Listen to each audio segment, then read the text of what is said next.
Hi guys, and welcome back to Contract B, and this is part 5 of our series on illegal and void contracts, and we just need to tie up the last little snippet of the story, the last missing puzzle piece, if you will, of illegality and void contracts. We need to have a little look at severance, and here we are.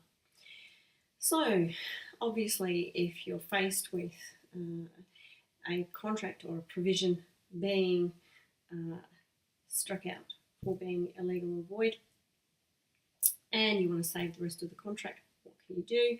You can try and cut out the offending provision. You might actually try and sever a part of a provision, just a little snippet, like they did in Nordenfeld's case. You might try and cut out a whole covenant, or indeed where a contract that expresses a transaction is part of a wider deal, a larger enterprise. You might wish to have the entire transaction severed. And you can also get severance according to statute. In this, as in many other areas, the court will look at substance over form, and they will look at a few things, but predominantly the intention of the parties. You can only take out the objectionable parts. You can't actually have the contract rewritten for you by the court. If that's effectively what you're trying to do, you're not going to be able to have the offending parts severed. Severance only lies if it changes the extent but not the kind of contract. So you can't go fiddling about with the whole essence of the contract. You can only just take off discrete parts. And we call this the blue pencil test. Okay, if you want to look into it, CARD is very good on this point. Have a look at section 28.290. Now, you will see immediately here why I have decided to cover severance last, because severance obviously applies where a contract either has been declared illegal, or provision illegal, or void. Now, when you're talking about illegality, courts are going to be much more likely to strike down the contract and not sever the offending provision if the covenant is illegal rather than just void. Okay, so the cases where you do find illegal parts being severed, you will see that they're quite distinct from the rest of the legal part of the contract. And if you have a look at Faisal Dean's case, they have there's a description of that in the text. There was one bailment contract, but it was for bailment of a number of different things, including gold and gems. Now, the part about bailing the gold was illegal. However, the bailment in relation to the gems stood apart from the rest of the contract, and was a separate bailment. And accordingly, the court could sever the provision in relation to bailment of the gold and uphold the provision in relation to bailment of the gems. So that's the issue predominantly where you've got an illegal provision. You will be really pushing it hard uphill to get a court to save the contract for you. Where you are more likely to succeed is where that thing is quite separate from the rest. The court won't sever a term, obviously, where it's dependent on an illegal promise. So if you have this kind of interdependency of promises, then it's not going to work. You're not going to get severance. Similarly, if the illegal contract is part of a larger deal and there are a number of contracts, but that contract is interdependent with the other illegal contracts, you're not going to be able to save that contract. It's going to fall along with the rest of the illegal contracts. You won't get any severance in those circumstances. Now, if an illegal provision benefits just one party, the party can in fact waive that provision and seek enforcement of the rest of the contract, and the authority for that is Carney and Herbert.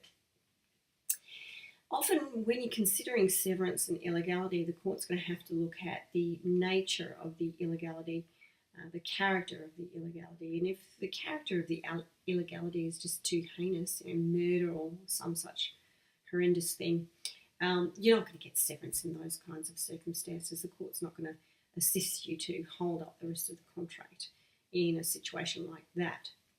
So that is, I guess, a kind of a forward note in relation to severance as it applies to illegal rather than void provisions or contracts. Now, if we are looking at severance of part of a covenant, so a little bit like Nordenfeld's case, we have another case for your consideration, Atwood and Lamont, and here we had a restraint that prohibited the defendant working as a tailor, dressmaker, general draper, milliner, hatter, haberdasher, gentleman's, ladies or children's outfitter. Very broad there. Now, the question was whether this was unreasonable and whether the court could sever everything except tailor and the rest would fall away. Such a broad restraint on an employee is, most likely to be unreasonable. There it was held to be unreasonable. So the question was, could the court sever everything except for tailor? So a little different to Nordenfeld's case. There wasn't a nice, handy little phrase like or any other business. It was all of these other things that were also purportedly restrained. And the court said, no, we can't sever in this kind of situation. The term was intended to protect the plaintiff's entire business, which was a department store, I believe, and they intended to stop the defendant carrying on all of those activities. So in those circumstances, no severance. And I guess it kind of makes sense, really. It's very broad, as I said, and, courts do protect employees in terms of what they will do and won't do in terms of upholding a restraint of trade. Now, when you're looking at severing a whole covenant, like a whole term, you have to ask yourself whether enforcement of any particular term depends on the illegal term. So what is the nature of the terms? Are they independent? If they are interdependent, then there's going to be no severance. And here we have the case of Brooks and Burns-Philp, older case in relation to a plaintiff claiming £25 a week payment by her husband. In this particular deed, we had clause 1 providing that the husband would pay the sum to the wife, and in clause 2, we had an ouster of the jurisdiction of the courts. And the question there was, could clause 2 be severed such that the wife could uphold the covenant requiring the husband to pay? And the court looked at this whole issue of dependence and interdependence of the clauses. And the majority of the High Court said you couldn't sever this particular provision, and clause 1 depended on clause 2 for its obligation. Taylor, in that case, said that clause 2 was the sole or main consideration for the term sought to be enforced, and therefore there was no severability. The plaintiff couldn't enforce clause 1 because it was too dependent on clause 2. So that's severance of the whole covenant. Where you're looking at severance of an entire transaction, there's a couple of cases to look at. I think I've mentioned one of them before in this series. The first one is Noble and Madison. And in that case, a plaintiff was a partner with the defendant in a series of contracts.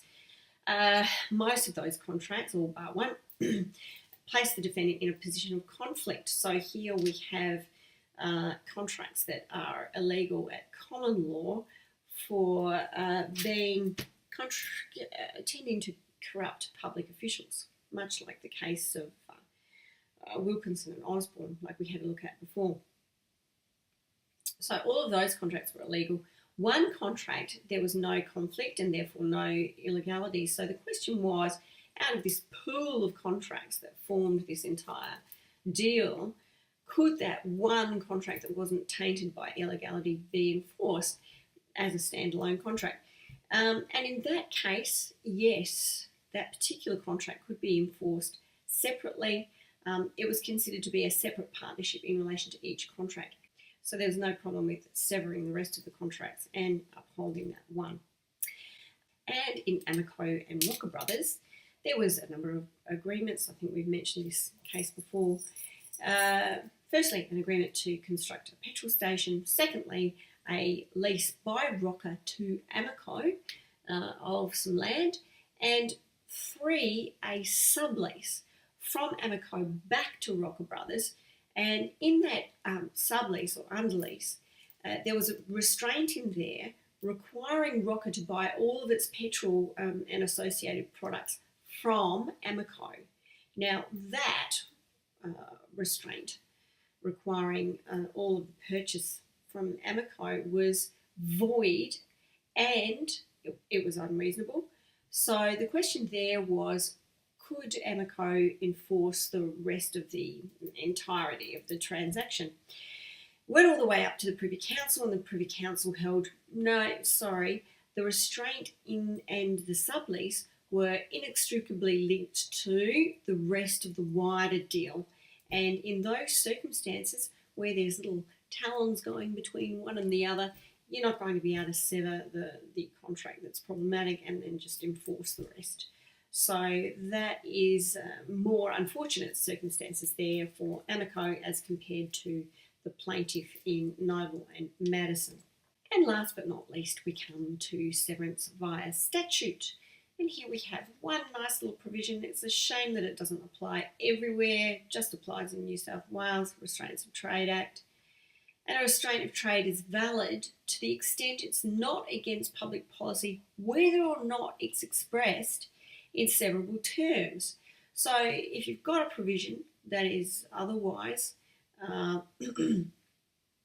against public policy, but there is just a nice little severable part of that, then to the extent you can actually get rid of that part, you'll be able to enforce that term. Okay, you don't have to have a separate severability clause there, whether or not it's expressed in severable terms. You don't have to have it chopped up into little sub-clauses so that you can strike one out. In this situation, the court can jump in, work out what parts are enforceable, what parts are not, and enforce the parts to the extent that they're not against public policy. Much more leeway to allow an unoffensive part of a provision to be enforced. So that is the notion of severance. And that wraps up our excursion. I feel like we've been around the world and back in relation to illegality and void contracts. So if you have any queries or questions, please, as I always say, send me an email, message me, tweet me, send a carrier pigeon. Other than that, I look forward to seeing you sometime soon in one of the Zooms. And thanks for watching. Bye, guys.